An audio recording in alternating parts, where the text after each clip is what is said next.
آج فیض احمد فیض کی غزل لے کر حاضر ہوا ہوں۔ فیض جیسا کہ آپ جانتے ہیں کہ باغیانہ مزاج کے شاعر ہیں۔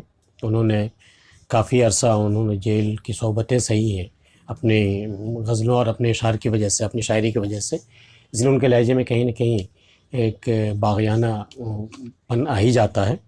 ان کی ایک غزل ہے، بڑی رومانی سی غزل ہے، لیکن اس میں بھی کہیں نہ کہیں ان کی مزاج کی جھلک نظر آ ہی جاتی ہے کہ اب وہی حرف جنوں سب کی زباں ٹھہری ہے، جو بھی چل نکلی ہے وہ بات کہاں ٹھہری ہے۔ ایک حرف جنوں، جو ایک جنوں کی حالت میں جو الفاظ، وہ ایک جنونی شخص جب حرف وہ اپنے جنوں کے عالم میں کوئی حرف ادا کرتا ہے تو جو بھی چل نکلی وہ بات ہی وہی بات چل نکلتی ہے، اور جو بات چل نکلی وہ کہاں ٹھہرتی ہے۔ وہ تو کہتے ہیں نا کہ بات نکلے گی تو پھر دور تلک جائے گی، تو جنوں کے حالت میں بھی نکلا ہوا کوئی لفظ بھی اگر چل نکلے تو جو بھی چل نکلی وہ بات کہاں ٹھہری، وہ تو بہت دور تک جاتی ہے، وہ جنوں کی حالت میں کہی ہوئی بات بھی۔ آج تک شیخ کے اکرام میں جو شے تھی حرام، اب وہی دشمن دین راحت جاں ٹھہری ہے۔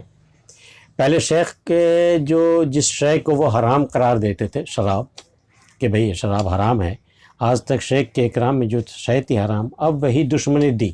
شیخ کہتے تھے کہ یہ شراب اتنی بری چیز ہے کہ یہ دین کا دشمن ہے، یہ ایمان کا دشمن ہے، یہ اب وہی دشمن دین راحت جاں ٹھہری ہے۔ اب وہی دشمن دین جو ہے وہ انہی شیخوں کے لیے اب راحت جاں ٹھہری ہے۔ اب اس کے بغیر قرار نہیں ہے شیخوں کو بھی، شراب کے بغیر وہی راحت جاں ہو گئی ہے۔ کل تک تو وہ حرام تھی ان کی نظر میں۔ آج تک شیخ کے اکرام میں جو شے تھی حرام، اب وہی دشمن دین راحت جاں ٹھہری ہے۔ خبر گرم کے پھرتا ہے گریزاں ناسہ، گفتگو آج سرے کوئے بتاں ٹھہری ہے۔ یہ خبر گرم ہے کہ گریزاں ناسہ، جو نصیحت کرتا پھرتا ہے لوگوں کو، نصیحتیں کرنا جن کا کام ہے، خیر و شر کی باتیں، گناہ و ثواب کی باتیں جو نصیحت کرتا رہتا ہے، لیکن جب سر کوئے بتاں ٹھہری ہے، لیکن جب بت مطلب صنم، محبوب، اور ہر وہ شخص جو خدا کی یاد سے غافل کر دے اسے بت کہا جاتا ہے۔ تو گفتگو آج سر کوئے بتاں ٹھہری، لیکن جب بت کا ذکر آیا، بتوں کا ذکر آیا ہے، مطلب محبوباؤں کا جب ذکر آیا ہے تو وہ جو ہے گریزاں، وہ ناسہ جو ہے وہ گریزاں پھر رہے ہیں، بھاگے پھر رہے ہیں کہ کہیں وہ بھی اس بات میں اگر شامل ہو تو وہ بھی کہیں کافروں میں شامل نہ ہو جائے۔ خبر گر میں کہ پھرتا ہے گریزاں ناسہ، گفتگو آج سرے کوئے بتاں ٹھہری ہے۔ وہی عارض لیلا وہی شیریں کا دہن، نگہ شوق گھڑی بھر کو جہاں ٹھہری ہے۔ اب نگہ شوق عاشق کی نظر ہے، اس کی نگاہ ہے، نگاہ شوق، عاشقانہ نگاہ جب کسی پر پڑتی ہے تو اسے ہر چہرہ جو ہے، وہی عارض گل جب کسی رخسار پہ نظر پڑتی ہے تو اسے لیلا کے رخسار پہ نظر آتی ہے، اور شیریں کا دہن، اور شیریں کا چہرہ نظر آتا ہے۔ جس پر بھی نظر پڑتی ہے وہ اسے لیلا یا پھر شیریں نظر آتی ہے۔ تو نگہ شوق گھڑی بھر کو جہاں ٹھہری، جہاں ایک پل کے لیے نگاہ ٹھہری عاشقوں کی، وہ ہر خوبصورت چہرہ اسے لیلا اور شیریں ہی نظر آنے لگتا ہے۔ وصل کی شب تھی تو کس درجہ سبک گزری ہے، ہجر کی شب ہے تو کیا سخت گراں گزری ہے۔ بڑا خوبصورت شاعر ہے، بڑا شاعرانہ لہجہ ہے یہ، کہ جب وصل کی شب تھی، جب میں محبوب کے ساتھ تھا تو کس درجہ سبک گزری ہے، تو کتنی تیزی سے وہ شب جو ہے وہ گزر گئی ہے۔ وصل کی شب تو کس درجہ سبک گزری، کتنی آہستگی سے، کتنی تیزی سے وہ نکل گئی کہ پتہ ہی نہیں چلا۔ اور ہجر کی شب ہے تو کیا سخت گراں گزری، اور جب میں محبوب سے دور ہوں تو یہ رات کتنی سخت گزر رہی ہے۔ یہ مطلب ایک پل جو ہے کئی صدیاں گزر رہی ہے۔ ہجر کی شب ہے تو کیا سخت گراں گزری ہے۔ بکھری ایک بار تو ہاتھ آئی ہے، کب موج شمیم دل سے نکلی ہے تو کب لب فغاں ٹھہری ہے۔ بکھری ایک بار تو ہاتھ آئی ہے، کب موج شمیم، جب ہوا کا جھونکا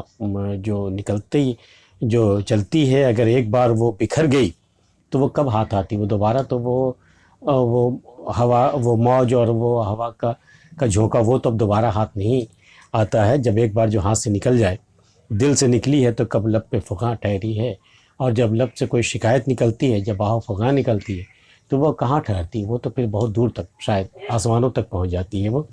بکھری ایک بار تو ہاتھ آئی ہے، کب موج شمیم دل سے نکلی ہے تو کب لب پہ فغاں ٹھہری ہے، دست صیاد بھی عاجز ہے، کف گلچی بھی بوئے گل ٹھہری، نہ بلبل کی زباں ٹھہری ہے۔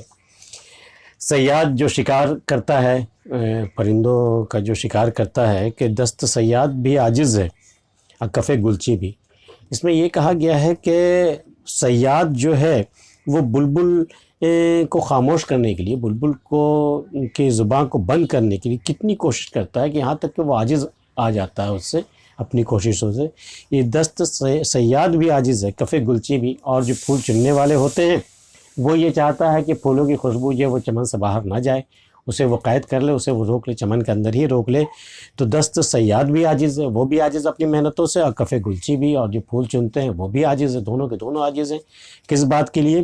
کہ بوئے گل ٹھہری، نہ بلبل کی زباں ٹھہری ہے، نہ تو پھول کی خوشبو کہیں ٹھہرتی ہے، قید ہو پاتی ہے، اور نہ ہی بلبل کا نغمہ یا بلبل کی زباں ٹھہری ہے۔ ان لوگوں کی کوشش بھی اپنے طور پہ وہ عاجز آ کر کے وہ چھوڑ دیتی۔ اور آتے آتے یوں ہی دم بھر کو رکی ہوگی بہار، جاتے جاتے یوں ہی پل بھر کو خزاں ٹھہری ہے۔ کہنے کا یہ ہے کہ کوئی بھی موسم ہو، اچھا یا برا، کوئی بھی وقت پڑے، اچھا یا برا، وہ ٹھہرنے والا نہیں ہوتا ہے۔ آتے آتے یوں ہی دم بھر کو رکی ہوگی بہار۔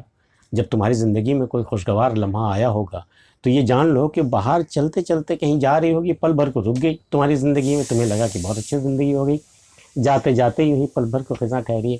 اسی طرح خزاں بھی جب آ جائے، جب دکھوں کا موسم آ جائے، کوئی غم آپ کو گھیر لے، تو یہ سمجھ لیجئے کہ یہ بھی کچھ دیر کو ٹھہری ہے، اس سے بھی جانا ہوگا، یہ وقت بھی ٹھہرنے والا نہیں ہے۔